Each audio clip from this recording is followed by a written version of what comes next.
Meghan Markle's pal gives rare forward update on Prince Archie and Princess Lilibet.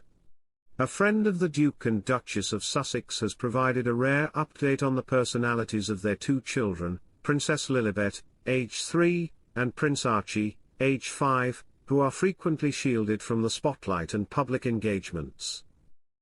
After the couple resigned from their position as working royals in 2020 and left the UK, Prince Harry and Meghan Markle's children, who are 6th and 7th in line for the crown, are currently residing in Montecito, California, with their parents.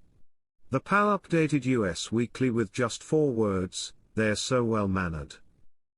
Welcome to Royal Pancakes. If you are new here, please don't forget to subscribe and click the notification bell, so you don't miss any news about the British monarchy. The friend said, "Lili is lively and happy, and Archie is charming and inquisitive and playful," describing the mild dispositions of the Sussexes kids. According to a friend who spoke to the magazine, Harry and Meghan have not yet told their kids about their royal ancestry. They want Archie and Lilibet to be accepted for who they are as people, so they will have those chats in due time, the source says. As the offspring of a sovereign's son, Archie and Lilibet were deemed to be prince and princess upon Charles's coronation, according to royal regulations promulgated by King George V in 1917. It is acknowledged that Harry and Meghan will not use the children's titles in casual speech, only in ceremonial occasions. Lilibet was born on June 4, 2021, at Santa Barbara Cottage Hospital in Los Angeles, California, whereas Archie was born in the UK on May 6, 2019, and spent his first few months of life at the Sussexes' previous Windsor home, Frogmore Cottage. The last time both of the children were in the UK was in June 2022, when the Sussexes celebrated the late Queen's Platinum Jubilee in London, which also happened to be Lilibet's first birthday. Harry has been carefully evaluating whether it is safe for him to bring his wife and children to the UK in the midst of his legal battle with the Home Office. In response to the Executive Committee for the Protection of Royalty and Public Figures, REVEC, judgment from February 2020 that the prince should have a separate level of taxpayer-funded protection while in the nation, the prince filed a lawsuit against the Home Office. Harry has since been allowed permission to appeal the case after retired High Court Judge Sir Peter Lane dismissed the Duke's petition in a ruling in February, concluding that REVEC's strategy was not procedurally unjust nor unreasonable. In an additional interview for Tabloids on Trial, Harry told ITV that his wife's return to the UK would be still risky. In the wake of the interview's remarks, the prince has come under fire from many for choosing to accompany his spouse on a 3-day trip to Colombia. Harry expressed his thoughts about the UK: "It's still hazardous, and these are things that are of genuine concern for me. All it takes is one lone actor, one person who reads this stuff to act on what they have read, whether it's a knife or acid, whatever it is. It's among the reasons I refuse to bring my spouse back to this nation." The fact that Prince Harry's paperback version of Spare falls on important occasions for the royal family doesn't seem to be by coincidence.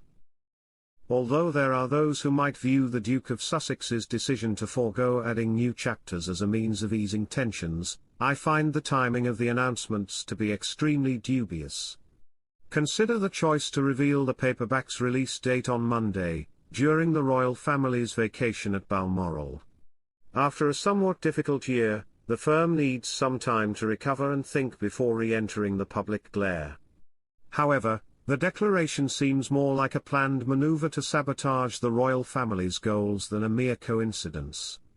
The fact that Prince Harry, Meghan, and their kids were not present for this year's Balmoral event, also known as the Balmoral Summit, says volumes.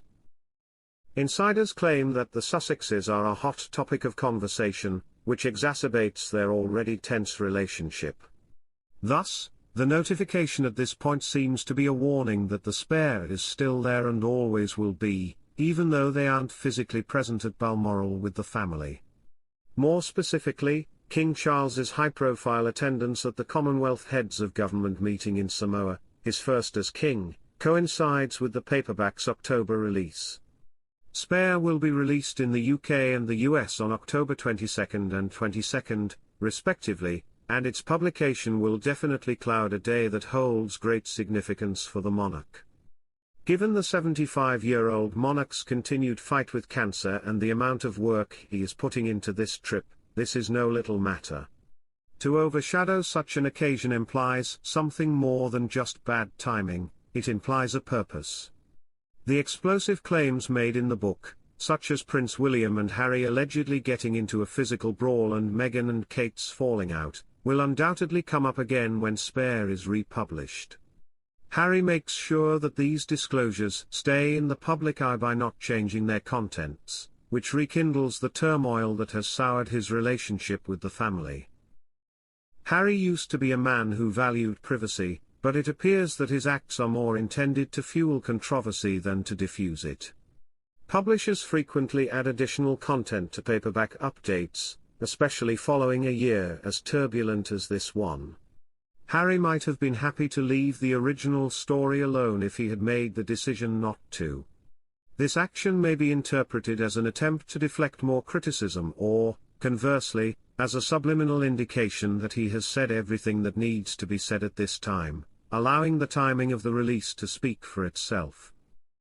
But there might be more harm to come because, from what I've been told, the paperback version might get new content added before it goes into print. Something that a whiny kid may, at the last possible moment, incite. Though Penguin, the publisher, is confident that no additional material will be added, only time will tell. Spare broke records upon its release, selling more than 10 million copies and cementing Harry's status as the most well-known member of the firm to ever kiss and tell in royal history. However, the Sussexes have encountered significant long-term difficulties as a result of this accomplishment. Once bolstered by public compassion, Harry's reputation has suffered greatly. Although the book had a significant initial impact, it also drew harsh criticism from many people who thought it went too far in betraying others. Paperback editions provide a more cost-effective way to draw in new readers and are often published 6 months to a year after their hardback equivalents. However, it's unclear if Spare's initial success will translate to the paperback. But one thing is certain, this release's timing is anything but innocent. This appears to be an attempt to maintain the Sussexes at the forefront of the royal story as significant events in the royal family's history take place.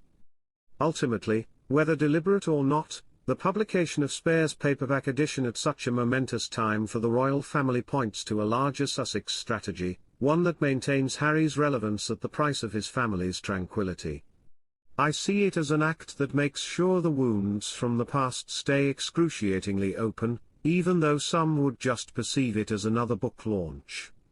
Despite his lack of academic qualifications, the Mail claims that the Duke is part of a group that is establishing its own virtual college for life coaching.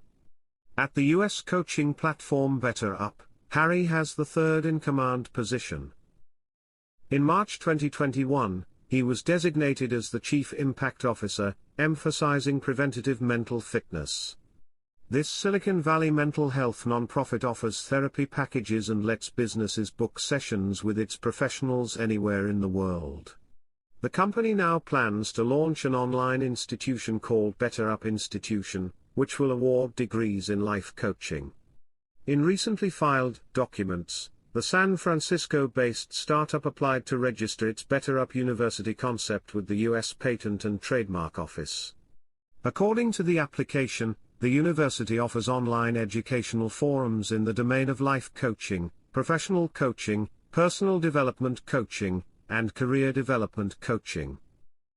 During a meeting in San Francisco in April, the Duke received criticism for turning down one of the coaching company's free web broadcasts, despite his declaration that his objective for the role was to make influence in people's lives. Instead, he spoke at an event called Beyond Burnout, Transforming Sea-Level Stress into Strength, which cost £1,200. The Duke claims that he can identify with this topic. In a BetterUp discussion 2 years ago, Harry admitted to having burnout and feeling as though he was going to the very end of everything that I had. The 39-year-old Duke lamented the lack of support he received from the royal family in his memoir Spare, which he wrote in 2023, and opened up about his mental health unraveling on TV. He added that he has been in treatment for 4 years in an effort to heal myself from the past.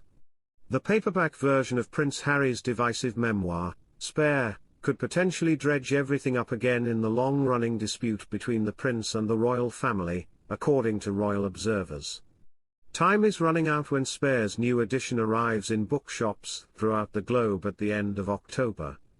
The unfortunate publishing date of the book has been lambasted by critics as a result. On October 24, the day of his father's Commonwealth Heads of Gov.